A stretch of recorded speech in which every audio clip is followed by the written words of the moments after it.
What is up, my fellow gamers? In today's video, we got our best beginner's guide for the global launch of Neuphoria. This is a play to earn crypto game, so all those play to earn people out there, hey, we got a new one for you. Like and sub for more amazing gaming content. So this is like a base building war game, but you're also going to be capturing tiles out in the map. The open world map over here, capturing tiles, and it's a lot of stuff involved. I'm going to break everything down step by step, timestamps down below so we can kind of go over every part individually. First thing we're going to go over is going to be your base, your starting base. Now, if you're familiar with base building 4X war games, then you have a little bit of an advantage because you kind of at least know what's going on. So we have our main building over here. This is going to be our HQ. This is basically your city hall, your town hall. It is the big, most important building that determines the maximum level of all of your other buildings. You're also going to get some extra bonuses as well. I believe this also, once you level it up, it increases the amount of tiles you can collect, or the tiles that you can capture. There's just a lot of benefits to it. So the HQ, your main priority, you want to constantly be trying to get that to the highest level. From there, you're going to have your resource production buildings. So we got a couple different ones going on. We have our Guardian Lab, we have our gold mine, and then we have our elixir refinery. We also have the helmets lab, we have the equipment lab, and then over here we've got two additional ones as well, another elixir and guardian. Now, as far as I know, there's no way to move these around. I was trying to figure out if there was a way for us to move this stuff around so I could like reorganize it and make it better, and apparently there isn't. It's a good game, but that's one of the problems with this is it's still kind of in early development, and there's some bugs that you're going to find occasionally. This game is definitely nowhere near being perfect, but it has a lot of a promise to it. It looks like it could be a lot of fun. The most important building that you're going to want to upgrade for your productions is going to be the elixir refinery. You want to upgrade this as high as you can to the same level as your HQ, and that is because the elixir is pretty much used for everything. Right up at the top, you can see the elixir. You need that for literally everything. You can never have enough. This is like one of the most important resources you are going to need. Anytime you go ahead and you're upgrading any building, it always costs elixir. So you might as well go ahead and max out your elixir refineries, so that way you just passively are generating a bunch of free stuff, and in the long run it pays for itself within a couple hours, and then you're just generating free extra elixir. So definitely one building that is very recommended. Now, in most base building war games, these production buildings are usually crap, but in this game is different because it is a play to earn game, and it's slightly different in the base building aspect. So because of that, these are actually really important, like the elixir refinery. Aside from that, the next one I want to go over in this left corner is going to be our troops. Now, the way this game works is there aren't archers or swordsmen or cavalry or anything like that. You only have one type of troop, and that's this little blob guy, and his name is Bob. So if we go ahead and we take a look at our barracks, we have Bob, and you have different levels of Bob. So as you go ahead and you upgrade your barracks, you will get a bunch of different things will happen. You'll be able to train more Bobs, and then you'll also be able to have higher tier Bobs or higher levels. So you can see currently right now I can train a level 3 Bob. I got 284 of these. You can see it goes all the way up to this maximum one, and you can see their stat breakdown as it increases with the different levels. So it is pretty drastic. You want to have the highest level as you can.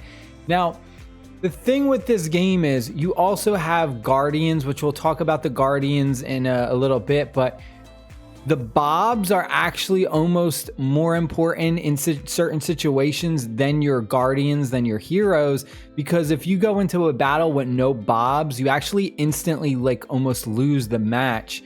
Even if you are naturally stronger, you could have better heroes than the enemy, but if they have a better Bob than you, like more Bobs or higher level Bobs, and you don't have any, or you only have like a couple level ones, Like, these play such a huge role when it comes to battle. It's insane how important these are.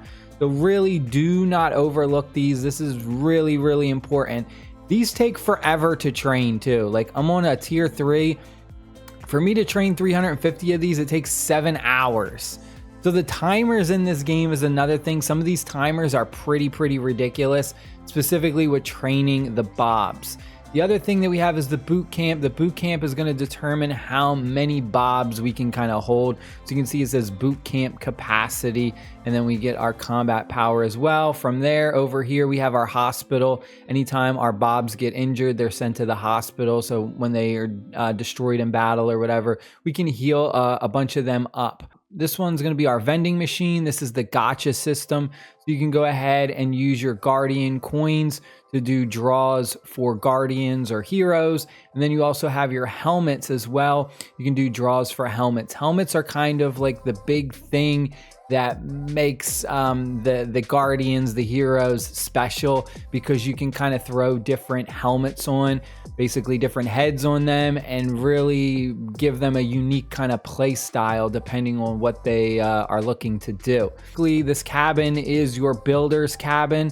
So this is another important building because as you go ahead and you upgrade this, it's going to reduce the construction time overall. So you can see right now, once I upgrade this to 9, it's going to reduce the construction time by 4 minutes. Now, it doesn't seem like a lot. And that's kind of like, it seems a bit iffy at the beginning. So upgrading this, you're not going to notice a huge difference, especially the first levels. From there, we have some of our statues. These statues are just going to give us extra stat increases to the different types of guardians we have. So our tankers, you can see this one, it's going to increase all of the tankers stats. So his defense, attack, HP, and stuff like that. There's pretty much one statue for every type. We also have our guardian XP storage. We have our gold warehouse, and then our elixir storage. The storages are good because they keep your resources protected if you are attacked from another live player. So if you're, free to play, it might be a good instance to kind of upgrade these casually just to keep your resources protected in case you do get hit by somebody. If you got a lot of resources just sitting around and your storages are not a high enough level, you're gonna get a lot of resources stolen. So this is just another thing to keep in mind. We head on over to this building. This is the forge. This is where we can go ahead and start crafting some gear. Now you can also get gear through the gacha system, but the gacha system typically is only going to give you these blue gloves. But in the forge, we can start crafting the purple gloves, which is epic. And then finally the yellow, which is legendary. You are going to need some extra materials. You're going to need the steel for the purple, and then you're going to need these gold ingots for the legendary pieces. And then the other one that we didn't go over is your raid center. The raid center is really, really important because this is kind of like another HQ for you out in the big world map, which once we get to the world map, I'll explain that. But the raid center is a very, very important building. It's going to increase the amount of territories we can capture, as well as our soldier reserves for battle, meaning it's going to increase the amount of bobs that our raid center can kind of take into battle. So very, very important building to also try and make sure you're leveling that up as much as possible. All right, let's go over our guardians next. This is going to be our heroes. There's a bunch of different heroes to go over. The purple ones are going to be your epics. The blues are going to be your rares. And then the legendaries you can see are these gold ones. Now, the way the heroes work is you can go ahead and you can take, if we go to our squad, set up our squad right here, 5 into battle at once. For the different guardian types, you can see them really quick right next to your level. So we got the little sword icon right here. If we head on over to the next one, we've got the archer. This is our range damage dealer. The sword is kind of like your melee damage dealer. The shield is going to be our tanks. The little ninja star, this is an assassin class. And then this one right here is going to be your support. So typically the support class heroes you're going to have skills that are going to support your team. So if we take a look at this character's skills, he's got Guardian skill. He's going to increase the attack and the attack speed of 2 nearby allies by a percentage for an amount of time. So you can see that's his supporting effects. Take a look at the little staff icon. That is going to be your mage. The mages are really good because they do elemental damage. So they're really good against certain enemies. Now when it comes to going ahead and putting gear on your heroes and also their helmets, the most important thing to keep in mind for this is make sure that you're matching the types. Because if you match the types, you're going to get these additional bonuses. That's pretty simple. Like that's the simplest it can be. You can see the little icons in the top left corner. See the sword icon? You want to make sure you're putting this glove that has the sword icon on someone who is a sword class. If you don't, then you're missing out on this bonus. You can see this additional bonus, and if we click on it, it says when equipped to a melee class, we're going to get an extra attack 1%, defense 1%. So if this isn't on someone who's a melee class, you're just not getting the extra buffs. So make sure you're going ahead and doing that. If you do like auto equipped with the gear, sometimes, actually a lot of the times, the computer is just going to randomly throw gear on and you're going to have like mismatched gear. So just keep that in mind when you're doing this. You can see I got all swords for this guy. If we go on over, we've got all the archer symbols for our archer. And then if we take a look, we're getting a ranged attack plus 3%. So for all those, that's an extra, what, 3, 6, 9%. For this one, we've got all the shields. I don't have shield boots, unfortunately. So you can see, I just, you know, that's one thing that you also, you know, sometimes you got to throw something else on. Any gear is better than no gear, but you definitely want to, at the very least, if you can, try and match the symbols for your classes. If you can't match the symbols, then anything is better than nothing. So you can see, I had to put support boots on. I'm not getting that support bonus, but I'm at least getting some extra attack and HP on him until I get some tank boots. Then I will go ahead and put them on.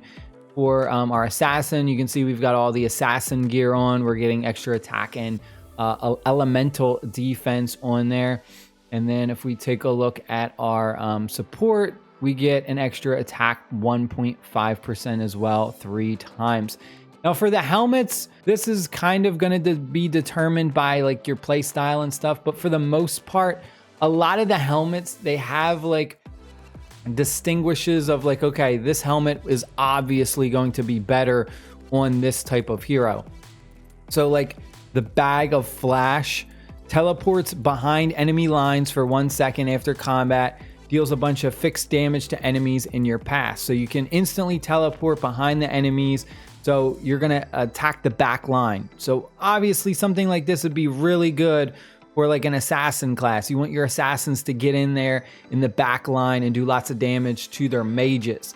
Mages are weak to physical damage. So like these assassins are really, really strong against someone who has a mage class going. So this is like a great one to put on, you know, an assassin or someone like that. And then there's some other ones where you got reduce the attack speed of all enemies. This is just kind of good for almost any class, but definitely better for someone who's maybe like more of a frontliner. We've got this one, which I think is really good for this character, at least for right now. It's going to increase my damage by a percentage every 5 seconds, and it does stack. This is my big ranged damage dealer, so she's just getting a bunch of extra damage from the Dragon Slayer helmet. As you go ahead and you pull duplicate copies, you'll get puzzle pieces for those characters, and you're just going to use the puzzle pieces to tier them up. And you can see the little star icon as you go ahead and complete the stars one by one. You'll get a little piece of a star every time you tier them up, and it'll increase their stats pretty significantly. All right, heading on over to the world. This is going to be the last part of our beginner's guide. We're going to go over everything we need to know. We got our HQ right here.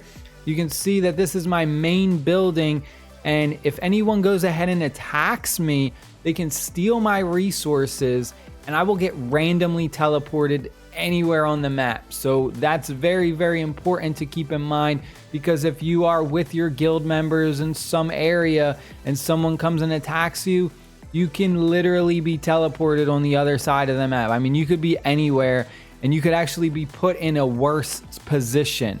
So like there was someone who got attacked, and then they got randomly teleported right next to me, and then I attacked them again. So then I got a bunch of their resources, and then they got ported, you know, somewhere else. So be very, very careful with that. If you are getting attacked, just know that you may go to sleep and wake up and your base may be somewhere else if someone did go ahead and, you know, someone stronger and defeated you. Now, what you're going to be doing is you're just going to be going through this open world map, clicking on a tile, and it's going to say Conquest. So you're just going to click Conquest, and then you're going to send out your team to go ahead and capture that tile. Now, I already have my maximum amount of tiles. I can go ahead and I can like abandon one of these. So if you do go ahead and you reach your maximum tile count, just click on one that you want to delete. You can just delete it, and then it will reduce your territory. So now I can go ahead and I could capture something else. We click Conquest. You can see that this is my team right here. We've got our main heroes and then our bobs that are going to be going into battle. These are, you know, our troops. And we can see the enemy's troops and the enemy's power and stuff like that. And you would just click March, and then you attack them and you capture that territory. Now these right now, these are only like level 1. You can see where it says grade 1 land. So for our mining speed, it's 700 for the purple stuff, which is the, what is it called? The hero, I think it's your hero XP or something. And then 70 a minute for this. Now this is where the pay to earn comes into play. And this is kind of how you earn money in this game, or earn the crypto. So every time you go ahead and you capture a tile, you're basically mining this crypto with that. This icon right here is your mine.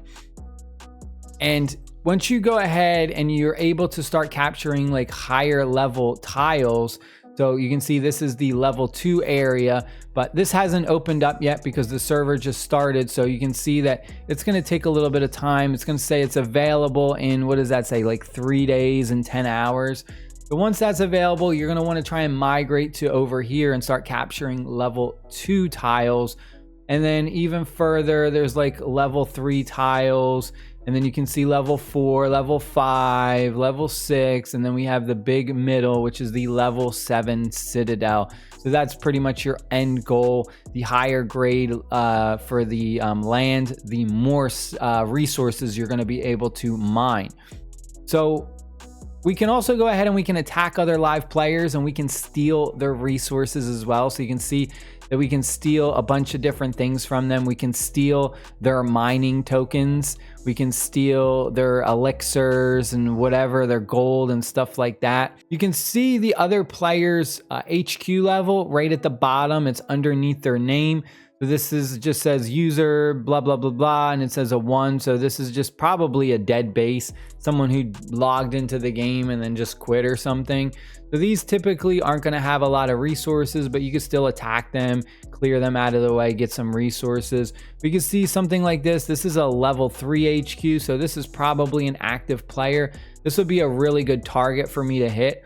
Now you can also do a scan. So if I go ahead and I click this scan icon, it's going to take me a couple minutes to scan the area.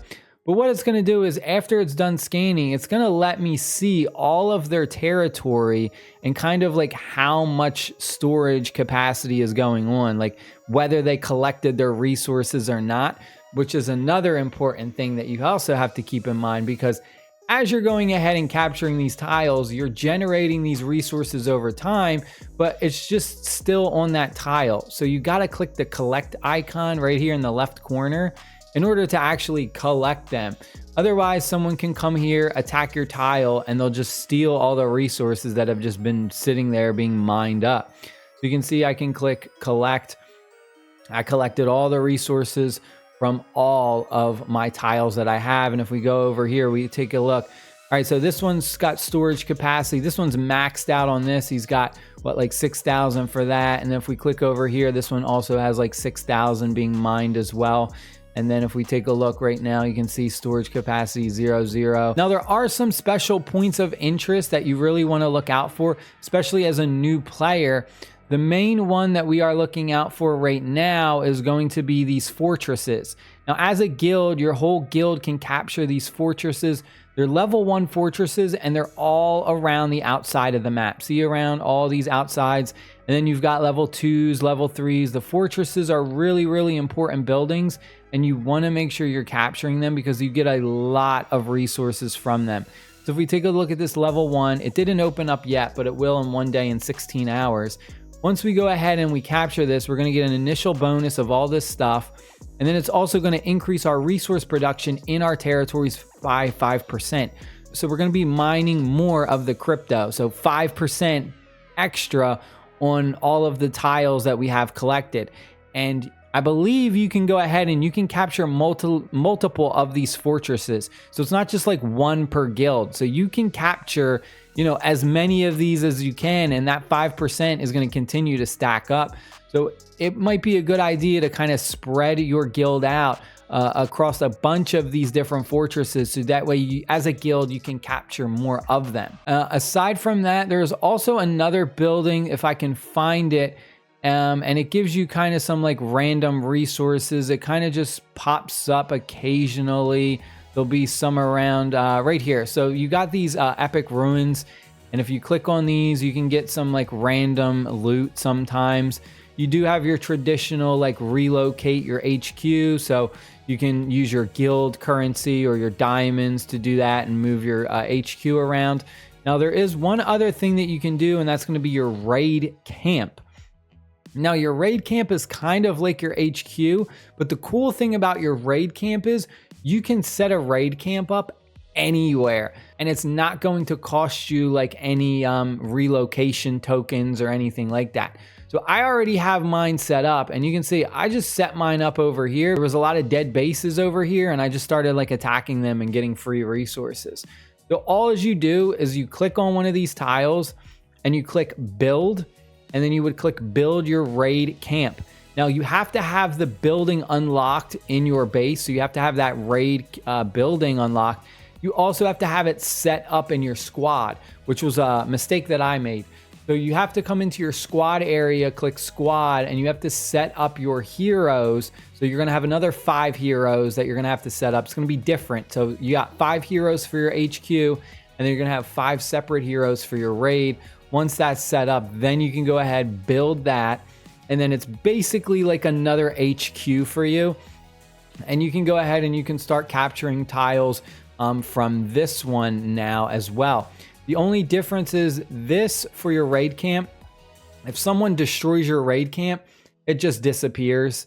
You'll lose all the tiles and it'll just disappear. You won't be randomly teleported somewhere else. So if someone destroys this, then I can just go build another one somewhere else. But they will go ahead and they'll steal all of my like resources and stuff that are on these tiles that I've been mining if I haven't collected them. But this is a really simple thing to do, to just put your raid camp somewhere and then attack a bunch of like dead camps instead of having to constantly move your HQ around. The other thing you can do with your raid camp, if you click on it, you can actually relocate it for free among one of these paths. So all these are the tiles that I captured with my HQ. Right now, if I wanted to, like I could move it over here, and this is completely free. There is a cooldown though, so if I want to do it again, it's going to see we got like a 10-minute cooldown at the bottom, so you can't like spam doing that. So just also be careful with that. But it's a good idea to like do it in case someone's going to attack you or you want to move away from them or whatever it may be. The other thing is, if you click on relocate, you can delete as well, but be very careful though, because if you delete, you're going to lose all of the bobs that are in that lineup. Your heroes are fine, but your bob troops will be deleted. So don't do that, because I made that mistake as well. I came in here, I clicked recruit, I deleted it. And then I was like, wait, where are all the bobs that I have? So be careful with that. I'll do another video where we kind of go more in depth about this, because there's a lot to like the way this is going to work and stuff like that. But I hope you guys and girls enjoyed the video. Stay happy, stay safe. I'll see you later. Peace.